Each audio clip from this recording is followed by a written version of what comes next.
missing presents.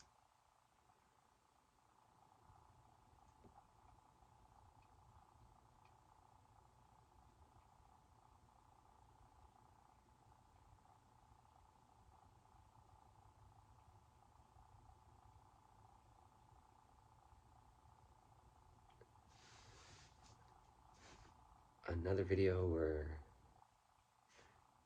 I don't really have anything to say or anything to talk about necessarily. I used to do a lot of content, some here, mostly Facebook. I've always wanted to do more.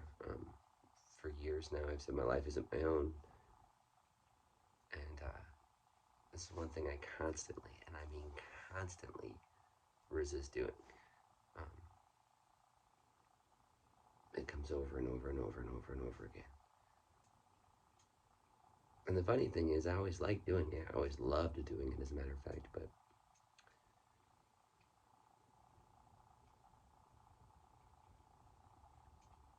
my whole life, people have come to me for advice, but I don't feel like I have shit to say.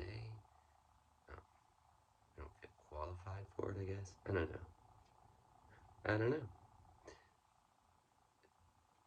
So that often leaves me with what I would say nothing to talk about. But let's talk about some shit. I got this book coming today. It's coming today. Pema Chodron. I might be saying the name slightly wrong, but super cool. I read one of her books, Living Life in Uncertain Times, or Living Certain in Uncertain Times. I forget the title of it. But a Buddhist monk, super cool. And today, or the book that's coming today, is When Things Fall Apart. It's funny to me because I get the title, but I don't see it that way at all. But I mean, it's people look for these kind of books when things are falling apart, when life isn't working out for them. And it's funny because I truly appreciate the title for what it is. That being said, I don't see it that way. I don't see things falling apart. Um, I am in the midst of several big life changes, and I'm excited. There's like 3 or 4 more parts of Dan that are still alive and kicking. And you know, in the spiritual community, there's a lot of conversation about, do you live with ego? Do you kill ego? Um, and I feel like the whole goal is to, they say kill, but that's kind of a, not kind of, it's a violent word is what I started to say. But they say kill, and it's a violent word. I mean, I don't think that it's necessarily killing it. However, getting rid of as much as possible, um, by living with it in the distance, by living with ego in the distance. In that sense, it's killing it to a degree. Um, by not making it your primary, then it's killing it or dwindling it. You know, E.T. Eckhart Tolle talks about all the time of going back and forth between being and doing. Um, so, anyways, the book, When Things Fall Apart. Um, I'm excited. I'm excited for these several big things that are still holding on, and doing content's one of them. I have no idea where it's going to be. This might be the only video or the last one I ever fucking do. Um,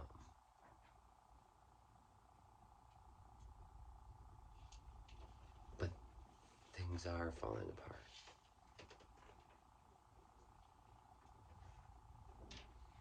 And it's good.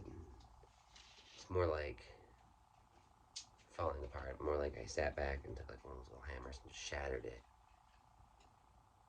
And now I'm watching the spider web shatter more. It's like my phone screen, but that was run over by a truck a week and a half ago. Anyway, I like this phone anyways. Um, so it's pretty cool though, because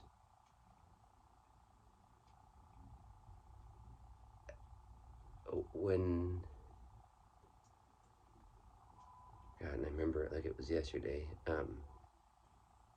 But when we're holding on to something that we think is right or true or real or important, um, when we're holding on to something that an attachment, any attachment, um, it defines us and it keeps us in the human part of human being. Um,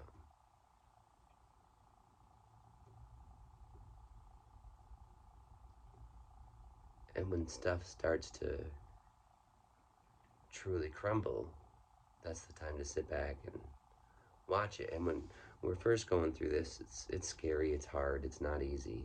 It's not for the weak, that's for damn sure. Um, but we're holding on, we're grasping, we're grabbing, we're grasping, grasping. I like grasping. So we're grasping, we're grasping, we're grabbing, we're holding on. We want what we think we have,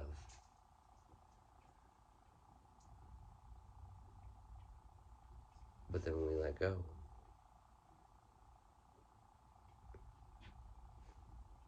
that peace settles in.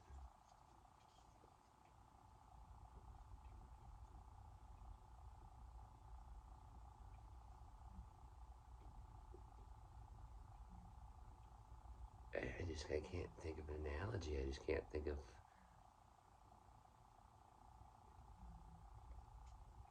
how to make it sound easy. Because it's not. There's no shortcut to this. I don't think it's just a matter of practice. Because I have a tendency to hold on to the bad habits.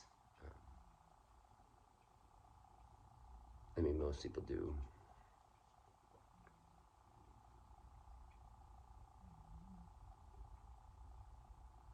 Someone the other day I was having a conversation just 2 days ago, day and a half ago, and they asked me. They're talking about God specifically. Christian gentleman, a little bit old school. Like 1950s kind of old school mentality.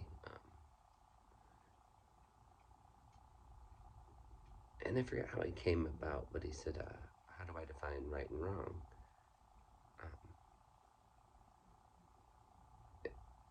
I think he was speaking in the context of a little bit more biblical. He was like, I don't. I said that whatever's in front of me, as long as I'm doing it with all my heart and energy, it's still hard for me, by the way. But when I'm doing it with all my heart and energy, then I'm doing what's right. And he asked me to explain it further, and I couldn't right away. About 10 minutes later or something, it hit me. I wait. I shut up and sit.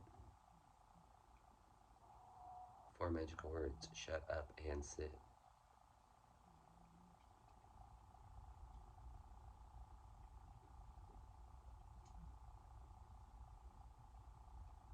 Because I believe that when I do that, what comes up next is right. And I'm filled with doubts, by the way, all the time. I stop. I let the world open up. And usually some doors open and I'm just kind of walking. Um, but the whole idea, and I was glad he asked me that question because it really made me think. The whole idea of right and wrong and morals and the Ten Commandments, and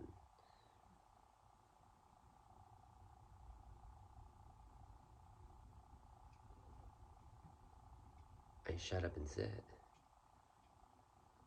And when I do something that I feel is wrong, I can energetically feel myself, and I do my best to allow a space for that energy to pass through. As we know, I haven't talked in a while. So as we know, energy passes through us in 90 seconds. Emotion passes through us in 90 seconds. 90 seconds. And emotion, the root word is just emoter, which is energy and motion. And any emotion that we experience will pass through us in a minute and a half if we let it.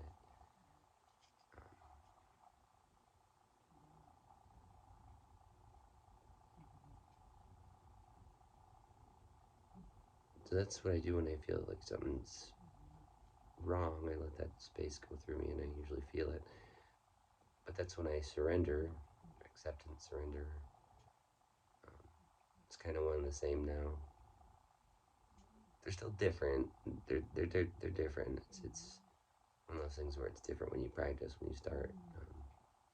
And after a while, it turns into the same.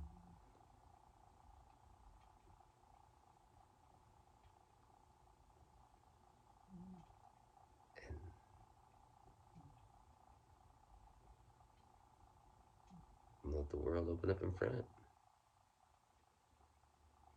It's pretty cool.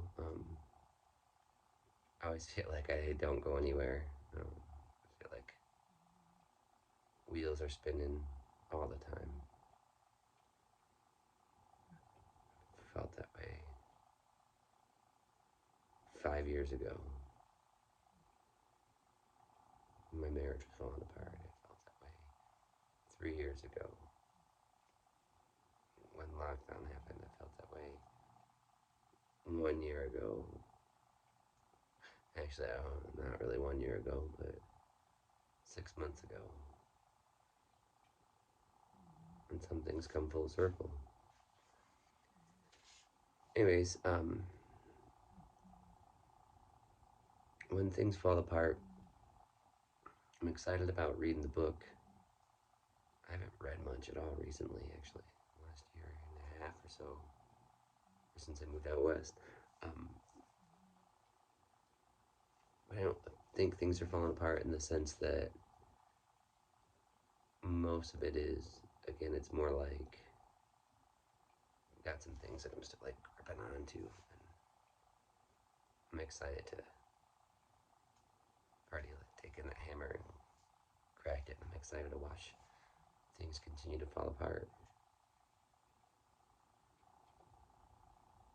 Because just below the surface, it's creation, it's a universe.